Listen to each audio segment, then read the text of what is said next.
Welcome back to the Conversion Stack. We got Daniel and Mark today. Really awesome podcast. We're talking about the importance of storytelling. We're going to dig deep into the future.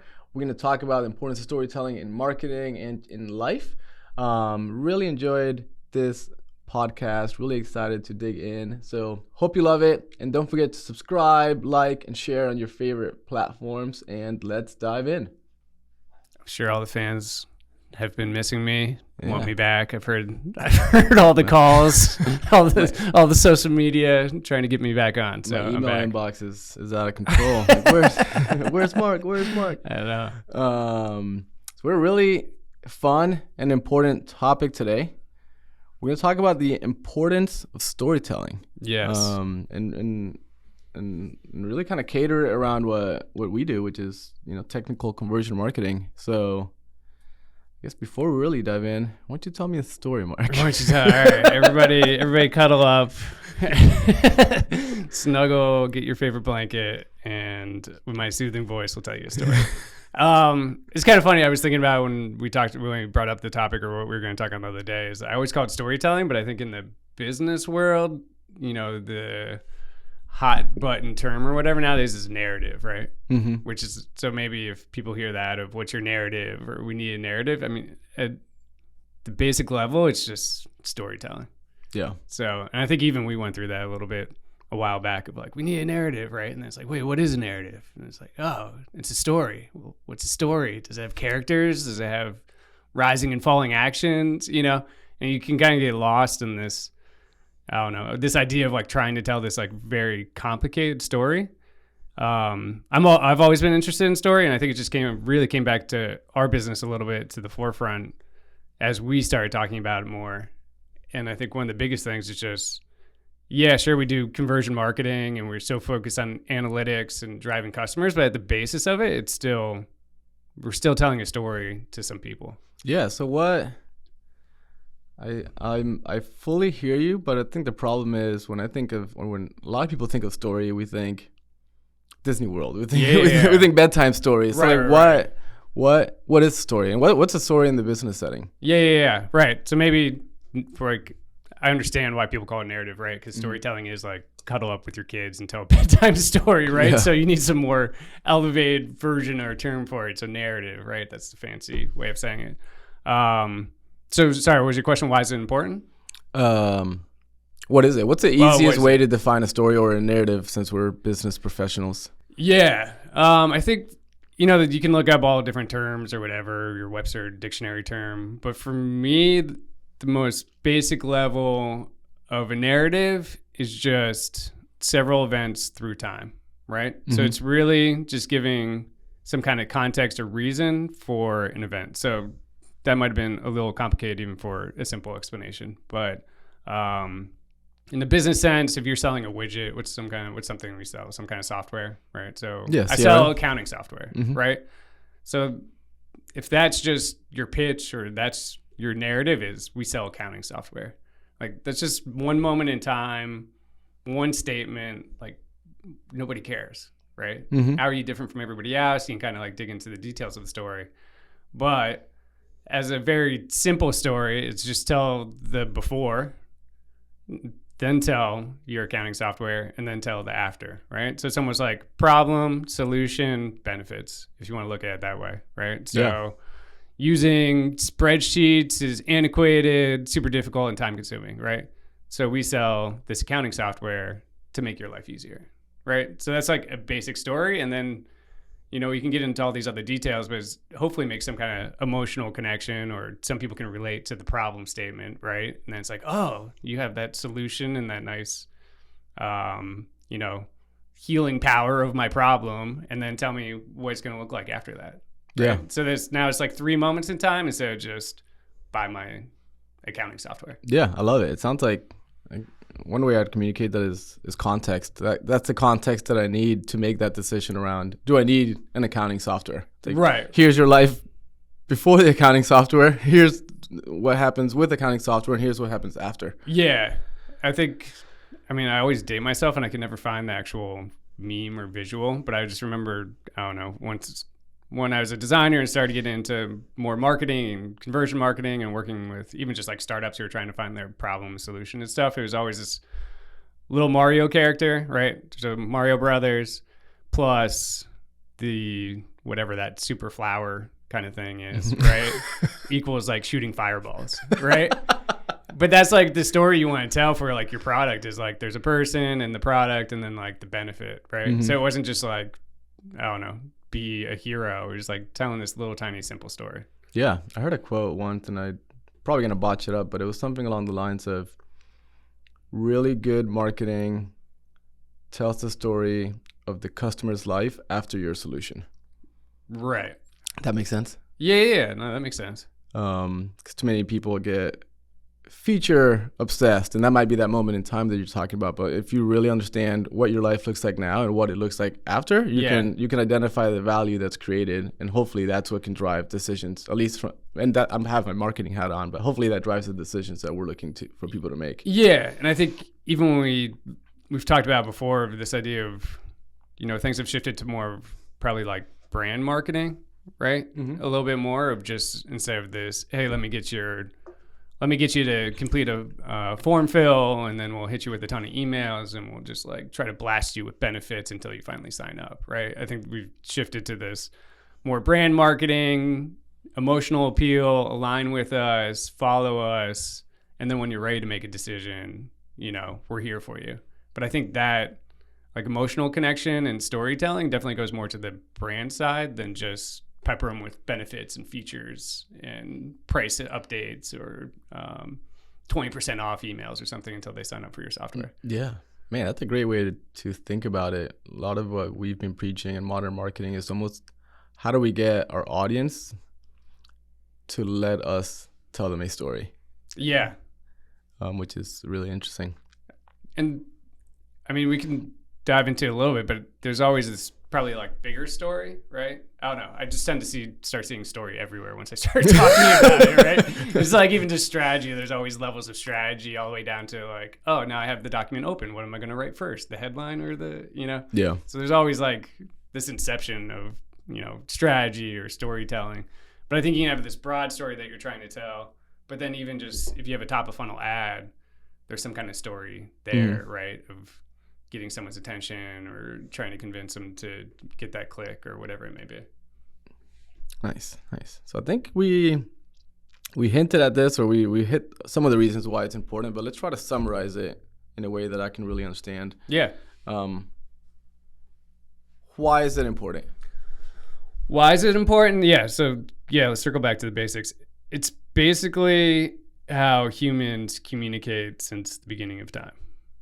So we'll get a little deep on you. Yeah, I like that. But from cave drawings to circling around a fire to telling stories over time to the Bible or any other religious book, those are essentially stories to communicate some kind of important view in life and convince you to follow or to understand or to like pass down some kind of tradition.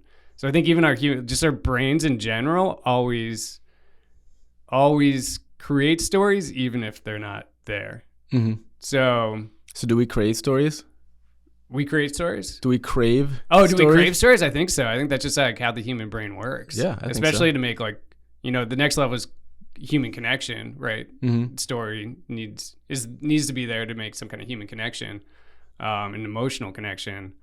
But if you even just think about, let's say at work, somebody calls in sick, right? And it's their third time calling in sick in 3 weeks, right? And they just tell you one piece of the story. It's just like, hey, my stomach hurts, I can't come in, right? You as like a manager, if you just have that little information, you automatically start creating like a story in your head of like, wait, they've been out a couple of times. Are they not a happy employee? Yeah. You know what I mean?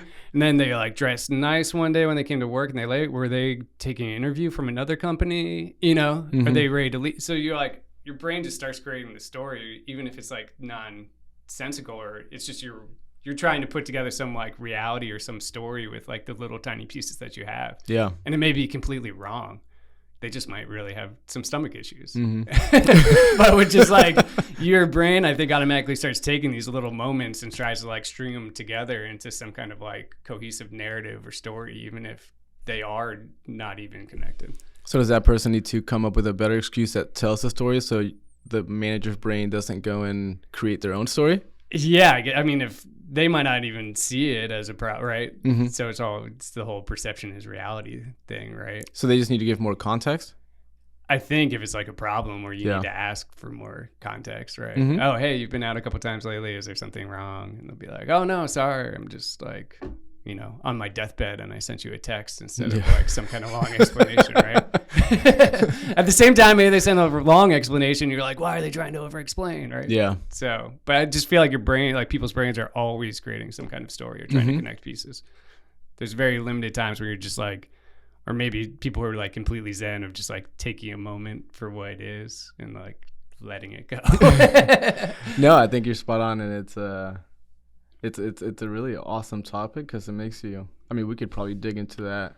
So as a business, so as that relates to a business, and you see it in politics, for better or worse, is this idea of controlling the narrative, right? Or PR. It's like you want to get ahead of the narrative because you don't want singular moments in time where then everybody else can just add in their own, fill in their story to whatever they want it to be, right? So let's say it's a product and your little moment in time is like, hey, we have the cheapest software available. Boom, buy it, right?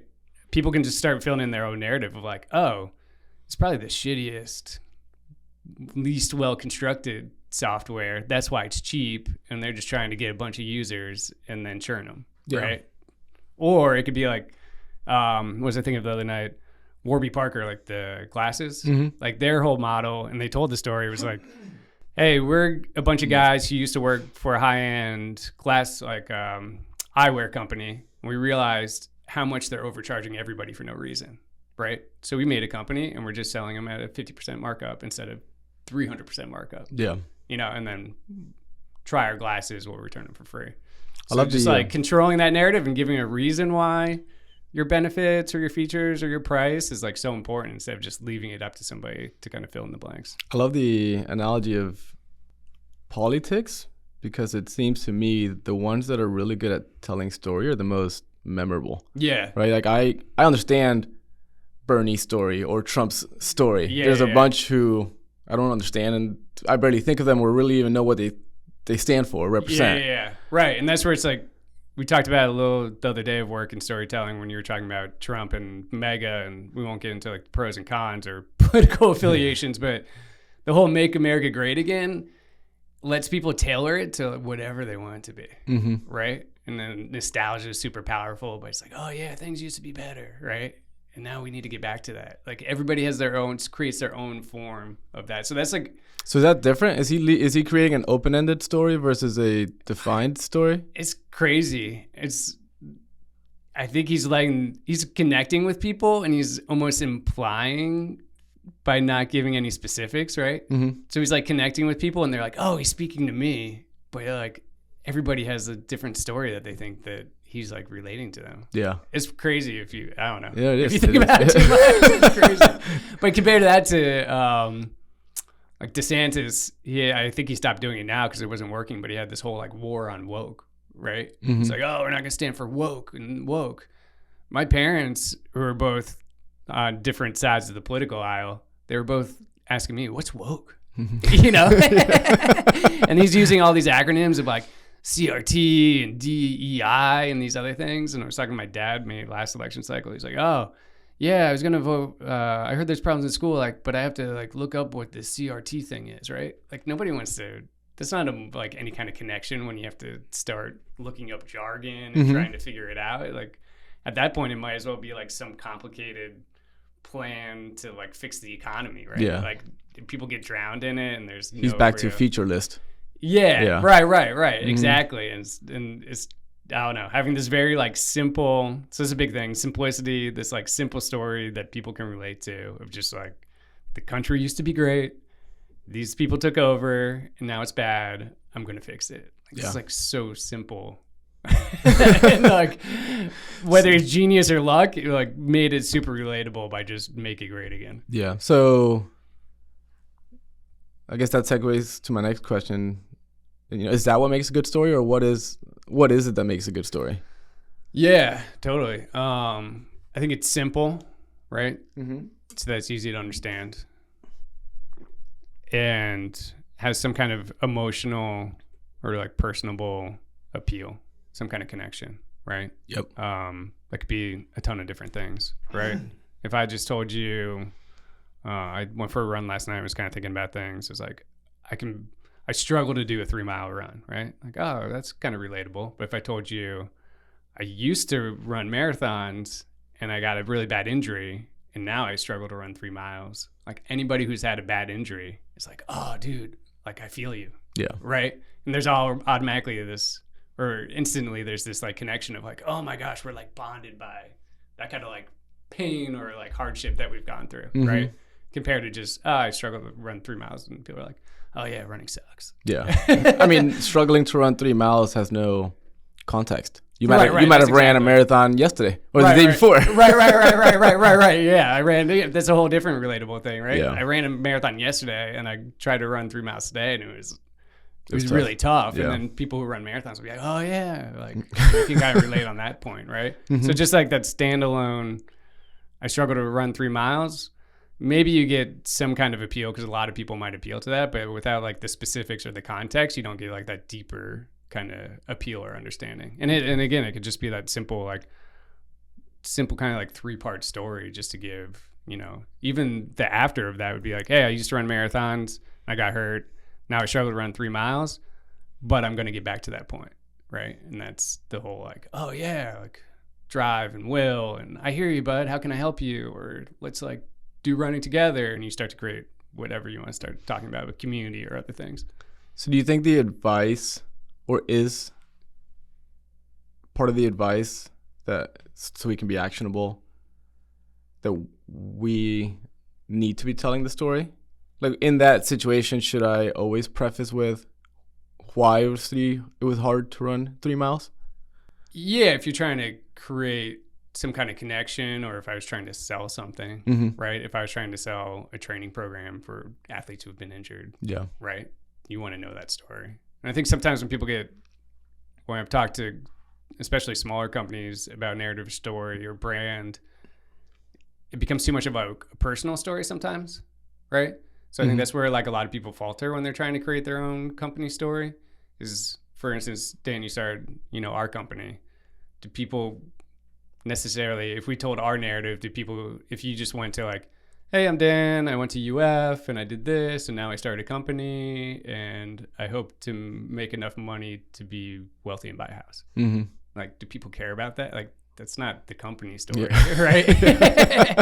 You want the story to be relatable to the people that you're targeting, right? So audience is obviously important. Of like, hey, I've seen companies really struggle with marketing, even though they excel at sales and product, right? So I developed a company that has strong playbooks and processes for marketing, right? So we can help your company grow. Yeah. Then people are like, oh, cool, that's relatable. Like, I don't care that you went to UF. I don't care that you did these other things, right? Like, maybe it's interesting, but it's not something that like your target audience is really going to care about. Yeah, no, that's spot on. But one other thing is just like understand how hard it is to create that narrative when you're in it at times.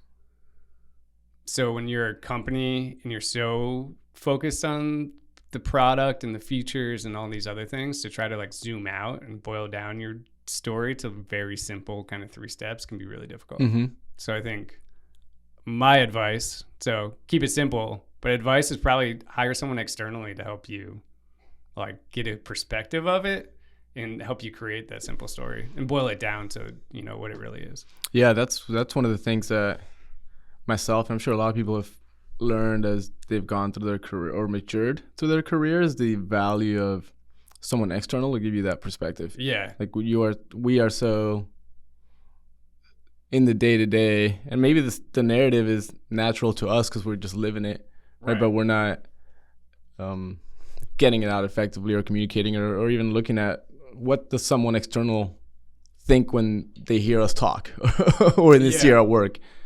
And you'll see it more at bigger brands, and we can get into it, but that's where you start doing like customer interviews and really kind of understand. Like once you start to develop a product and understand it, then it gets more convoluted, right? And then maybe you have to like go back and be like, wait, what are we really connecting on people with. So like customer interviews and all that kind of stuff. But Yeah. I think a lot of times it reveals itself, or even maybe for us, it's like, what should the H1 of our website be, right? And then that's where you're like, wait, what do we actually do? And then like, wait, what's our story? Do we even have a story? That's a good one. Do you have any thoughts or advice around a company that might be struggling with, they want to tell the story, but they also want to provide what I call solution clarity, right? It's easy to be Apple or Nike because everyone clearly understands who you are. Too often I go to a really cool software company and their headline is, revolutionizing the way you think. Yeah. But it's the CRM and I have to dig for 3 pages to realize it's a CRM. Yeah. No, totally. And so like the Nike story is so simple. We'll just go on a little tangent here of just do it, right? And why that's been so timeless and so good, right? Is it's telling like one piece of the story simply of just do it. And whether people realize or not, I think the before of that is like, get your ass off your couch, right? And just do it. Stop thinking about exercising and just do it, right? And then be healthy and active or whatever it is, right? So just by telling that one piece, like they've been able to direct the conversation, which is genius and why I think it's so kind of lasted so long. But yeah, to your point, the advice for how to create that solution clarity of the H1, I mean, that's tough. And I think probably what people most often make the mistake of is trying to have the H1 say everything. Yeah. Right? If telling that like before, current, and like after. I don't think with any brand or any website or any, 5 words of text for your H1 are ever going to fully tell that unless you are like Nike, right? And that takes forever and, millions of dollars to formulate. Well, I mean, sorry to cut you off, but to take a page out of your book, I think that's where like user experience and good design is so important. It's okay if your headline is changing the way you sell. Right. But really easily the individual can be engaged by that and then quickly find that, by the way, we have the most innovative AI-based CRM ever built. Right. So then it's like, what's the sub-headline and what's the imagery? Yeah. Right. All those things come together to tell the story. And we did it internally the other day of like, you could have a headline and if you switch out the imagery, it means something completely different. Right. So that imagery helps give context to the headline. Right. Yeah. So I think that for one is important, headline and picture, right? It could be we save the world and it's a picture of a hungry kid, right? It could be we save the world and it's a picture of accounting software. Those are like completely different things and meaning different things to different people. Yeah, that's a good one.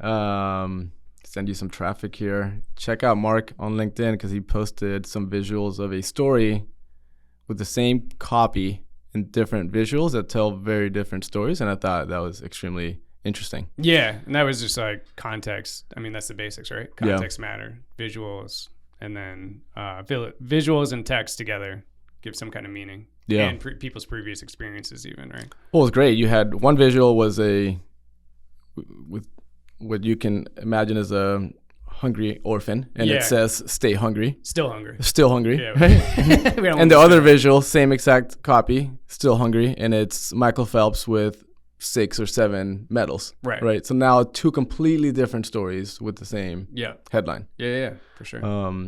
Really great. I want to give a shout out to something that I love. One of my favorite books is Shoe Dog, which is the Nike founder. Oh, okay. If you haven't, or highly recommend it. Cool. Mark, I think it is time. I was going to beat you to it. It is time for our first segment of the day, and that is Stack Stat. Give us the intro song while I look over my notes. Cool. Stack Stat. There we go. This one goes back to my previous life. I used to work for a company. We did medical training devices. So we were really looking at telling stories or like training, but making it memorable so people get educated. And that's a big thing of storytelling as well, is that it's memorable, right? That's how we remember things, is like through some kind of narrative instead of just like random facts. So I didn't even know I had a name for it until I looked it up to get the stats. But it's called Treichler's Cone of Experience. But the basic thing, or the theory behind it, is the more senses you use to learn something or absorb a story, the more you're going to retain. Mm-hmm. So people will retain 10% of what they read, 20% of what they hear, 30% of what they see, but then it jumps to 50% if it's hear and see, and then 70% if they can say it back to you. So why that's important, I think, especially when we start talking about, the marketing funnel or touch points, is, like webinars are popular now, podcasts are popular now. Mm-hmm. Like once you can hear and see stuff, it means so much more to like retention and understanding the story than just reading it in a book as text or just seeing it as like an image and text together. So the more like senses you can use, which I see is the more engagement, aka middle of funnel, the more information people are going to retain. Remember your brand, remember your product. Wow. My brain instantly goes to, it seems that we've fallen into this world where in the past you could have more of these, what do you call it? Depth of experience, the types of experiences. Yeah. Or senses. Yeah. Then kind of the modern day internet, or the past 20 years of the internet, are mostly just like visual. Right. Or like batter you with emails. Yeah. Really text-based for the most part. And now it's so much more experience-based. And the next phase of it is, AR, VR, all these things where I'm going to be able to like see, hear, probably feel with some like haptic experience and maybe be able to consume a much deeper learning process. Yeah, 100%. I think that's, part of the reason why all these brands are so interested by AR, VR, even though I feel like, it's failing to a certain degree just because it's infancy like anything else, right? I'm sure people back in the day were like, the internet's never going to survive, right? Like pets.com didn't succeed. No internet business will. But yeah, it'll be interesting to see how that, creates more connection. 70% of what they say and 90% of what they say and do. Right. So once you're doing it and acting in it, then you really understand it. Yeah. Right. It's like having the ability to teach something, right? Yeah. Then you have a deep understanding of, or you can tell somebody else about it. It means you have a deep understanding of it. Heck yeah. A big topic right now in marketing is product-led growth, and which is often defined of how do you get your prospects into your product and experiencing it and doing it. Yeah. And hopefully that drives the pipeline quicker. Right. Yeah, that's a whole another podcast probably. Yeah. but it aligns really well with Treichler's Cone of Experience. Yeah. We're probably both butchering it, but awesome. Try Googling that. We'll let you try to spell it yourself. Awesome. Thanks for the stat. Yeah, no problem. Quick question, so we can try to really hone in on marketing here and a lot of what we do. Let's try to break down some relationships between storytelling and the buyer's journey. Yeah. So the buyer's journey is how we guide someone through that buyer's process, from initial awareness to consideration to eventually decision making and buying. Yeah. Do you think that is that a story that they're going through? Yeah, definitely. Like I think we said before, there's like this big story and then these kind of micro stories in it. I think the big story, which we see sometimes from my perspective, is there's some kind of like worldview or problem, right? Which is more making people aware of that at top of funnel, right? So awareness, I don't know, what's like a product or something we could use as an example. Like a software solution? Yeah. We've been using a CRM solution for CRM solutions. Do you want a piece of hardware? Yeah. iPhone? iPhone released yesterday, the new one. Let's talk about that. Oh gosh, iPhone. It's got a new port. USB-C. USB-C. Game changer. That would be a little tougher one. Splitting the hairs between why you should get a new iPhone. I don't know. So like a worldview or a big thing could be making people aware of a problem that they don't have, or making them aware of a problem that they have, but they don't know that there's a solution for it. Right. So maybe I'm just trying to think of something. There's a new way to shave, let's say, right? Mm-hmm. It's like, oh, I didn't even know that, having little ingrown hairs and stuff on my face was even a problem, right? Mm-hmm. But then it's like I see this thing on the internet where it's like, lasers are now being used to shave faces, right? It's like, oh shit, like I didn't know that was even a thing, Mm-hmm. right? So it's kind of like introducing this like solution or even this problem that you had, but you didn't even know that there was a solution, so you didn't even like think that it could ever be solved, right? Yeah. And then, middle of funnel, oh, here's our product, bottom of funnel, here's like the benefits and why you're going to be so happy. Yeah. So I think usually the buyer's journey kind of aligns to that before like current, which is kind of like your product, and then the benefits after at a very like broad view. Yeah. I love that. I think a real life example of kind of SaaS could be. You don't like my laser shaving story? In the status quo or the most common experience, if someone's trying to sell a CRM, I get an ad talking about their CRM, even though I might not have a lot of knowledge in that space, or at least pre-CRM era. Right. Where initially you might want to start with, here's why your sales team is so ineffective. Right. Like top 10 reasons the sales team is so ineffective. Right. So you might not even mention CRM. Yeah. Right. Like, is your team even able to follow up on their prospects effectively over time? Yeah. Right, Probably not. right. Yeah, totally, 100%. So that's a great point. It doesn't even have to introduce the product yet. Mm-hmm. It's just like, hey, are you tired do you feel this pain? So that's the emotional connection, right? Hey, are you seeing this? And then, oh yeah, I did notice that, right? Or, oh yeah, I do have that problem. Like, I just thought it was like how the world was, right? And then that's where you like slip in the solution. Yeah, I love that. Sounds like some really good advice. And I think the big advice is we and our listeners and our friends should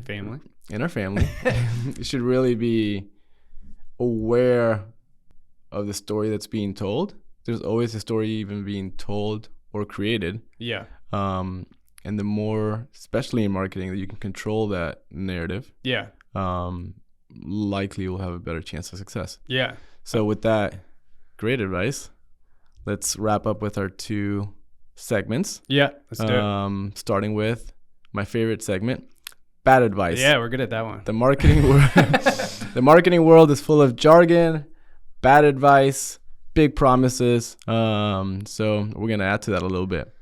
My bad advice would be that if you want to start thinking about narrative storytelling, is to sign up for some kind of framework or download some kind of complicated framework and try to follow this sheet of paper where you have to fill in like 6 steps and it gets complicated. That can be effective, and I've done it.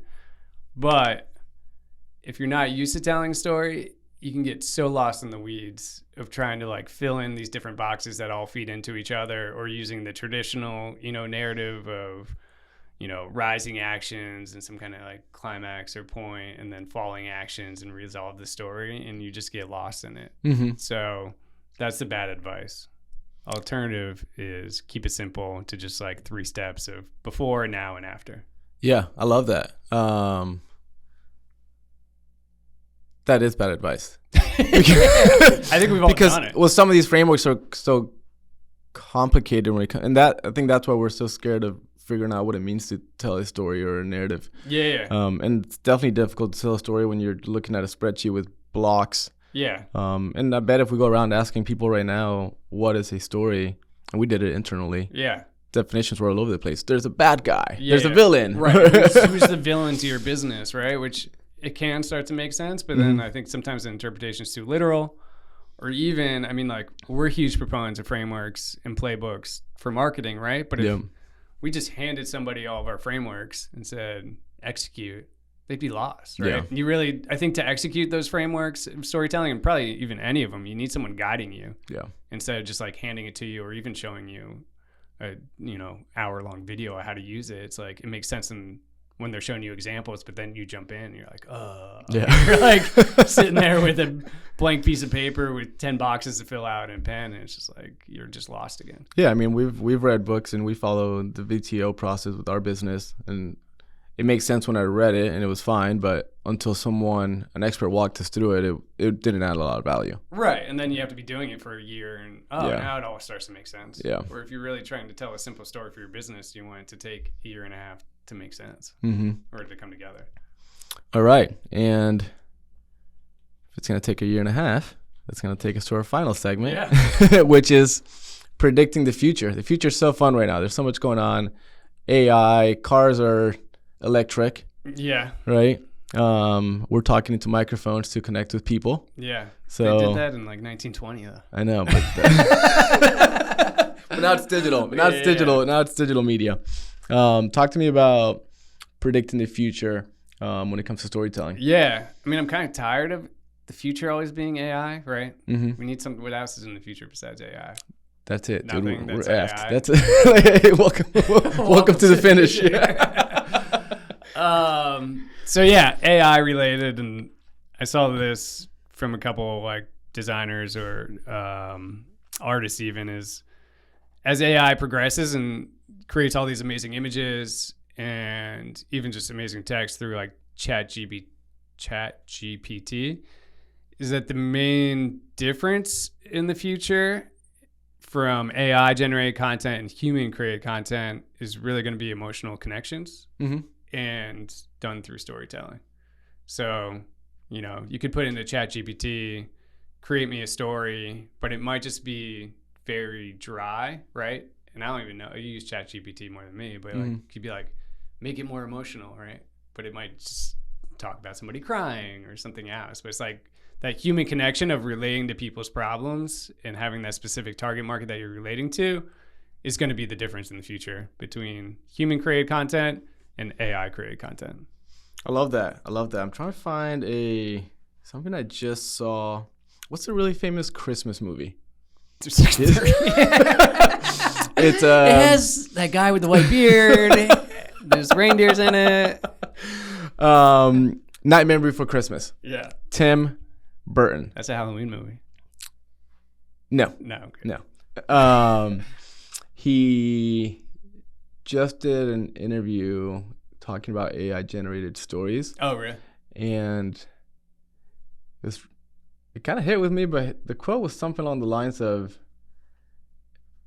like, it felt like a piece of my soul was being taken over by a computer. Like, like stories are so fundamentally human, right? That I can go into ChatGPT and probably have it pump out a pretty decent story quicker than I can. Right? But I think it's such a human thing, and you talked about going back to the caveman days. Yeah. So it's gonna be really interesting what's going to happen to storytelling, and does that piece of it, if that's one piece that we preserve through human connection of some sort or not. Yeah, well, it's so like nuanced once you get into good storytelling. I mean, you really like stand-up comedy, and I'm kind of into stand-up comedy. You could see the same comic tell the same joke word for word, and one will have you rolling on the floor, and the other one will just fall flat. Yeah. Right? So it's like, it's not just this black and white of words on a page. It's like so much about the delivery, how the comic looks, right? Is like part of the entire context and part of the entire story. Yeah, it's probably why I go around repeating all my favorite comedians' jokes and no don't. No one likes to hear someone repeat stand up. Right. It doesn't have the same impact, right? Awesome. Cool. That's it's nice to get a little prediction of the future that hopefully goes more human and less AI based. Yeah, we're still needed in this world, hopefully. That's the bright outlook. Awesome. Really enjoyed today's chat, Mark. I think storytelling is a super interesting topic that is of extreme importance. Yeah. If anybody wants to learn more or wants to chat deeper into this, just reach out to us. We love talking about this stuff and would love to dig into how to help you guys tell a story. Yeah, awesome. Thanks, Dan. Heck yeah.